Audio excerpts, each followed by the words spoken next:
দুনিয়াতে যত অদ্ভুত অদ্ভুত প্রশ্ন সব আপনি মুসা আলাহিস সাল্লামের মাথা থেকে পাবেন। বিভিন্ন বিষয়ে আল্লাহরে প্রশ্ন করতেন। সাইয়েদনা মুসা আলাহিস সাল্লাম আল্লাহরে বললেন, আল্লাহ আপনি আমার এমন একটা জিকির শিখাইয়া দেন যে জিকিরটার শব্দ আপনি আর আমি ছাড়া কেউ জানবে না।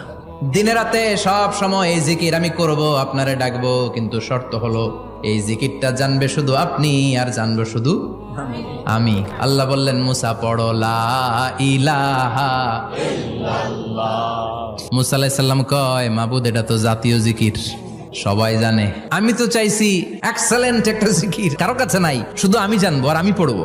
আল্লাহ বললেন, মুসা এই লা ইলাহাকে যদি এক পাল্লায় রেখে দাও, তাম বিশ্ব, সাত আকাশ, সাত জমিনটারে তুলে যদি তুমি আরেক পাল্লায় রেখে দাও, লা রাজাহাত কাফাতু লা ইলাহা ইল্লাল্লাহ, মুহূর্তের মধ্যে লা ইলাহার পাল্লা ভারী হয়ে যাবে। ও মুসা, তুমি যতই এক্সক্লুসিভ জিকির চাও, লা ইলাহার চেয়ে দামি জিকির আমার কাছে নাই।